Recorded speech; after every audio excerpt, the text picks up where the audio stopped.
لوګي 28 x په قاعده د 3 ساده کړئ. کېدای شي د دې مثال ساده بڼه همدا وي، خو دلته فکر کوم دوی له موږ څخه غواړي چې د لوګاریتم د خاصیتونو په کارولو سره دې مثال ته یو څه انکشاف ورکړو یا هم یو څه پراختیا ورکړو. که دلته موږ وګورو زموږ لوګاریتمي عددونه چې 28 او x دي له یو بل سره د ضرب په حالت کې دي. 28 ضرب x لرو. نو موږ کولی شو د دې مثال د ساده کولو لپاره یا هم دې مثال ته د انکشاف یا هم پراختیا ورکولو لپاره د لوګاریتم د دې خاصیت څخه کار واخلو چې لوګي a ضرب c په قاعده د b مساوي کیږي په لوګي a په قاعده د b جمع لوګي c په قاعده د b. یعنی که چیرې لوګاریتمي عددونه مو له یو بل سره د ضرب په حالت کې وي، موږ کولی شو هماغه لوګاریتمي عددونه په هماغه قاعده باندې په جلا جلا توګه له یو بل سره د جمع په حالت کې ولیکو، لکه څنګه چې دلته په دې خاصیت کې وینو. نو که دلته موږ داسې ولیکو، که دلته ولیکو چې لوګي a ضرب c په قاعده د b مساوي کیږي په x سره، او دلته ولیکو چې لوګي a په قاعده د b مساوي کیږي په y سره، او که دلته ولیکو چې لوګي c په قاعده د b مساوي کیږي په z سره،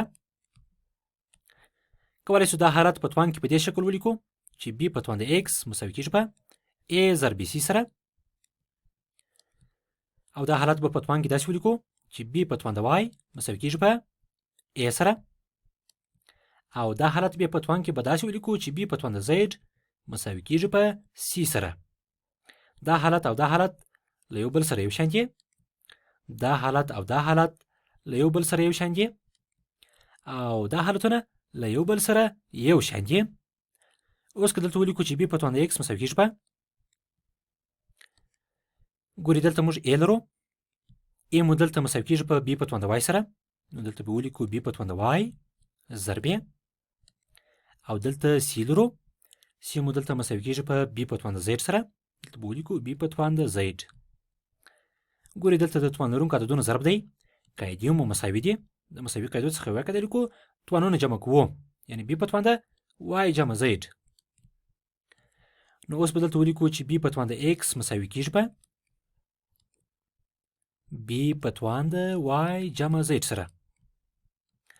نو لکه څرنګه چې وینو قاعدې مو سره مساوي دي، کولی شو دا توانونه له یو بل سره د مساوي په حالت کې ولیکو، یعنی کولی شو داسې ولیکو چې x مساوي کیږي په y جمع z سره، x مساوي کیږي په y جمع z سره. نو ګورئ د توانونو څخه په کار اخیستلو مو وکولی شوه د لوګاریتم دا خاصیت ثبوت کړو.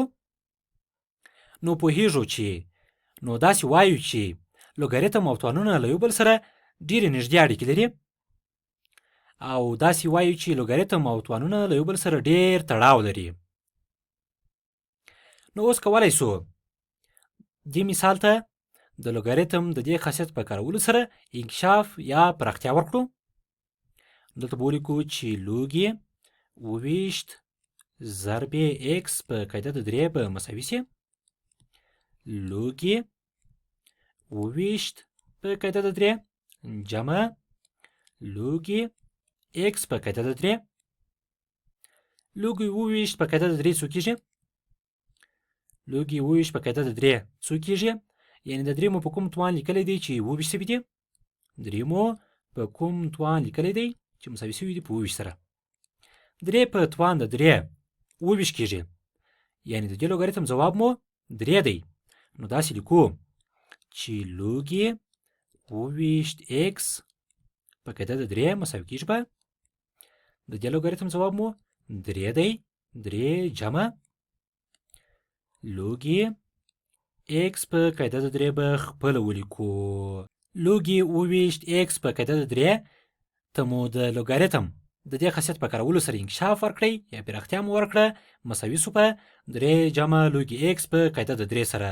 یو ځل بیا هم وایو چې د دې مثال ساده بڼه همدا ده، یوازې دلته موږ دې مثال ته انکشاف یا پراختیا ورکړه او دا ځواب مو په لاس راوړئ.